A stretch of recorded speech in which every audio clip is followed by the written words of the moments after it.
दोस्तों, आप सभी का बहुत बहुत स्वागत है।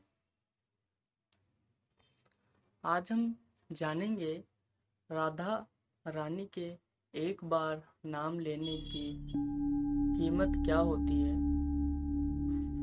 एक बार एक व्यक्ति था। वह एक संत जी के पास गया और कहता है कि संत जी, मेरा एक बेटा है।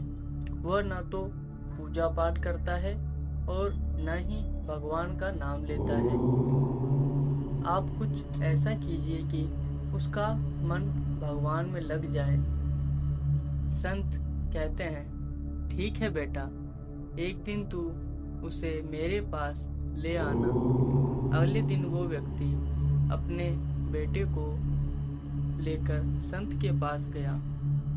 अब संत जी उसके बेटे से कहते हैं कि बेटा बोल राधे राधे। वो कहता है कि मैं क्यों कहूँ। संत कहते हैं, बेटा बोल राधे राधे। वो इसी तरह से मना करता रहा और संत ने उसने कहा कि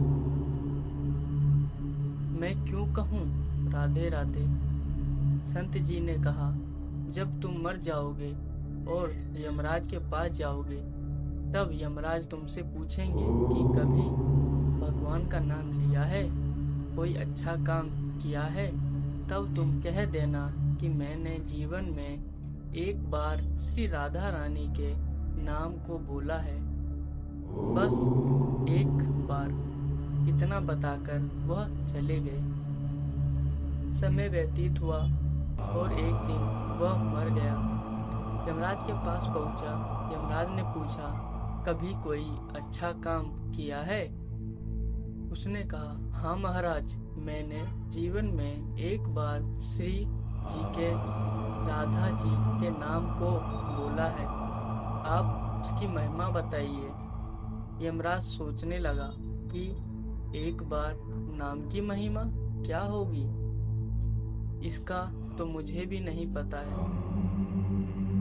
यम बोले कि चलो इंद्र के पास, वही बताएंगे। तो वो व्यक्ति बोला, मैं ऐसे नहीं जाऊंगा, पहले पालकी लेकर आओ, उसमें बैठकर जाऊंगा। यमराज ने सोचा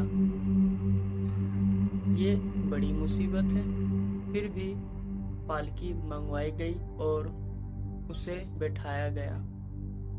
4 कहार लग गए। वो बोला, यमराज जी, सबसे आगे वाले कहार को हटाकर उसकी जगह आप लग जाइए। यमराज जी ने ऐसा ही किया। फिर सब मिलकर इंद्र के पास पहुंचे और बोला कि एक बार श्री राधा रानी के नाम की महिमा क्या है। इंद्र बोले कि महिमा तो बहुत है, पर क्या है ये मुझे भी नहीं मालूम। बोले कि चलो ब्रह्मा जी को पता होगा, वो ही बताएंगे। वो व्यक्ति बोला, इंद्र जी ऐसा है, दूसरे कहर को हटाकर आप यमराज जी के साथ मेरी पालकी उठाइए। अब एक और यमराज पालकी उठा रहे हैं, दूसरी तरफ इंद्र लगे हुए हैं।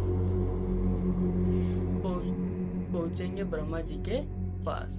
ब्रह्मा जी ने सोचा कि ऐसा कौन सा प्राणी ब्रह्मलोक में आ रहा है जो स्वयं इंद्र और यमराज पालकी उनकी उठाकर ला रहे हैं। ब्रह्मा जी के पास पहुंचे।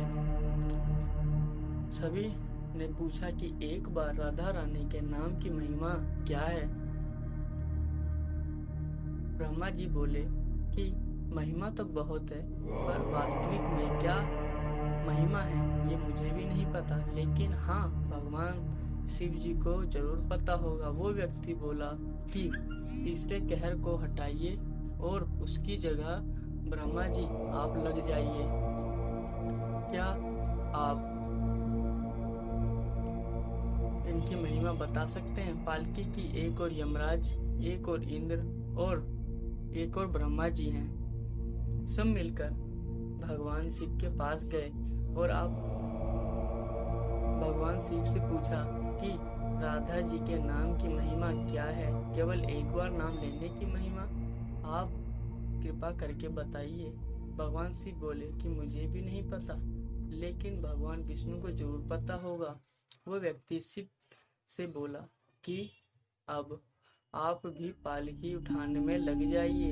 इस प्रकार ब्रह्मा, शिव, यमराज, इंद्र चारों उस व्यक्ति की पालकी उठाने में लग गए और विष्णु जी के लोग पहुंचे और विष्णु जी से पूछा कि एक बार राधा रानी के नाम लेने की महिमा क्या है। विष्णु जी बोले, अरे जिसकी पालकी को स्वयं मृत्यु का राजा यमराज, स्वर्ग का राजा इंद्र, ब्रह्म